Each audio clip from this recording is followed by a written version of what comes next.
Magandang araw mga kaibigan. Bigyan natin ng opinion, reaction itong post ni Dean Chase 2 hours ago. Sabi niya, arrhythmia due to chronic insomnia.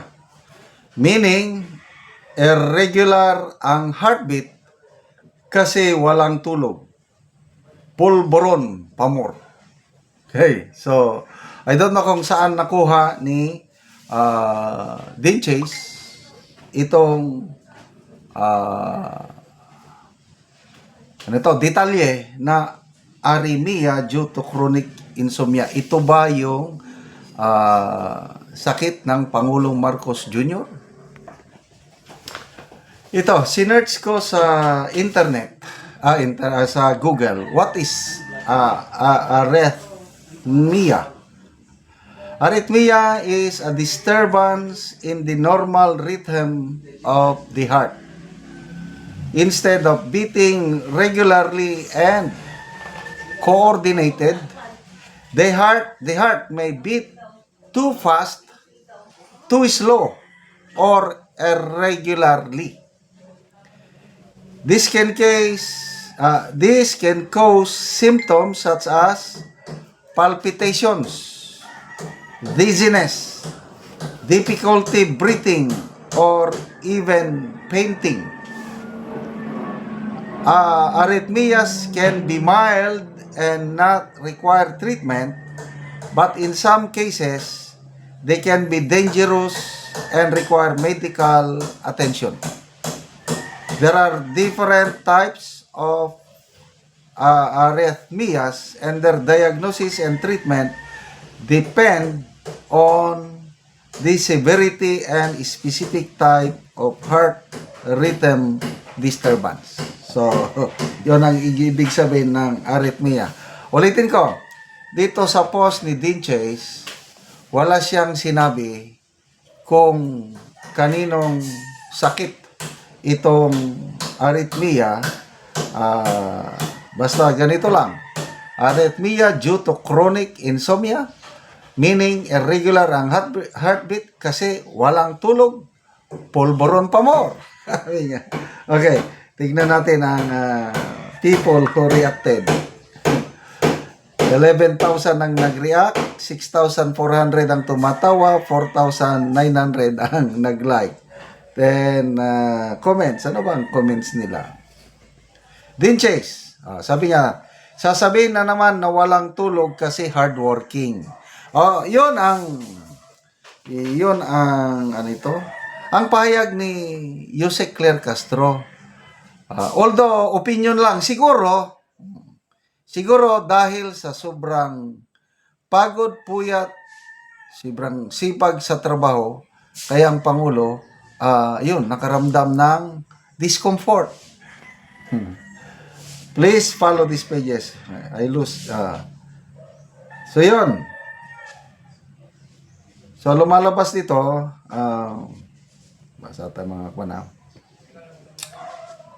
Hardworking, sabi ni Xiaomi Ling. Hardworking sa Suyop, Sir Dean.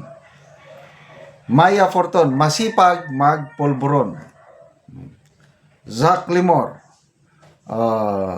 Lord, maluoy tawon ka sa amo ang presidente. Hardworking tawon na siya. Please, Lord, maluoy ka. Kuhaan na tawon siya, please. Sarcastic naman ito. Marita Dalamban, ganyan talaga ang sagot ni Ma'am Claire Sir. Sobrang pagod. Hardworking nga. Sobrang puyat. Ano pa? Dinches, sugdi na ang 40 Dias. Oy, unsa gidugayan. Om Nasir, pag matidbol, let's celebrate people. Sumagot si Lisa Pardo, yes na yes. Magpapainom ako with matching BJK. Parang late congressman Akop na naman to. Ano ba yan? Wag naman. Okay. Villegas, hoping na wish ni Miss Cara David will come true. Leonor Mariano, we don't have to celebrate. We need to pray for our freedom and for our country to survive this mess. Ako, nakahanda akong magtiis hanggang 2028 dahil binutuhan ko siya ng 6 years. Kaya lang, personal opinion ko lang ito, wala akong nakikitang alibyo o yung pagbuti ng kalagayan sa panggobyerno habang nandyan pa sila. Kasi, wala eh. Yung korupsyon na number 1 na kalaban natin ngayon, number 1 na sanhi, bakit tayo naghirap? Walang tunay na aksyon ng gobyernong ito para labanan ang korupsyon.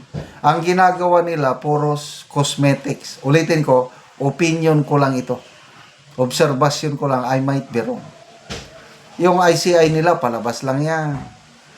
Para lang pumupa ang galit ng taong bayan. Hindi nila talaga tinutumbok kung sino ang mga kawatan. Selective. Ang tingin ko, selective ang kanilang investigasyon, selective ang kanilang hustisya. Wala lang. Just to survive. Na matapos nila ang kanilang termino hanggang 2028. Kaya, maghirap tayo hanggang 2028. Yan ang nakikita ko. Kaya lang, magtiis tayo dahil binutuhan natin.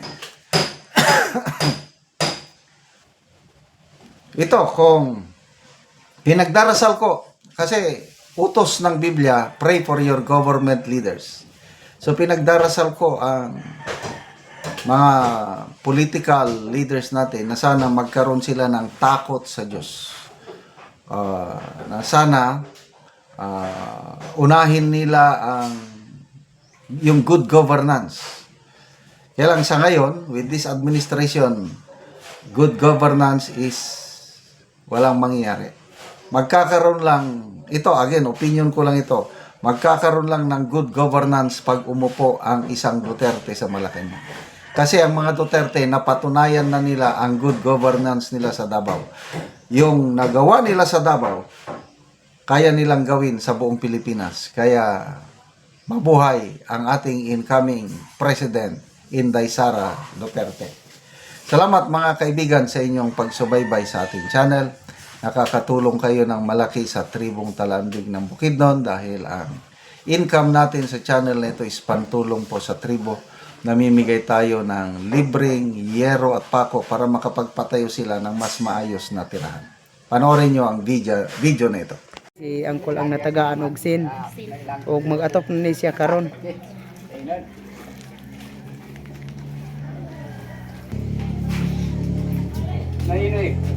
Og karon mo na ni ang kadako sa buslot sa balay ni Angkol sa natagaan na mo og yero. Ay dako akong pagpasalamat kay natagaan ko busin. So Katip na ko gyud. mga dagko na gid kayo ang buslot sa iyang yero.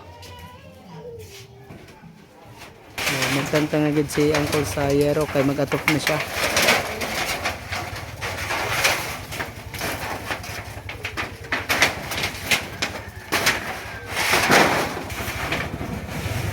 Karon mag-atop na gid si Angkol. Ora pa. Awat. Okay, idol.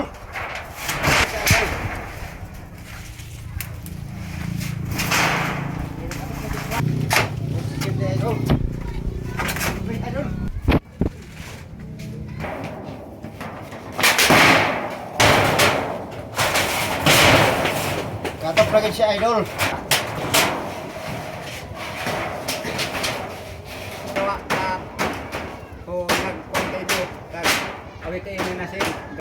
Karon naman na gid si Angkol sa pag-atop sa iyang balay. So maayo na gid nga tan-awon. Kayo sa Ginoo nga nakuha na ko sa video nga salamat sa Ginoo kay naiwan na gyud ning akong balay di na ko gyud kulanan. Oh, salamat kayo, Paul. Salamat kayo. Oo, thank you.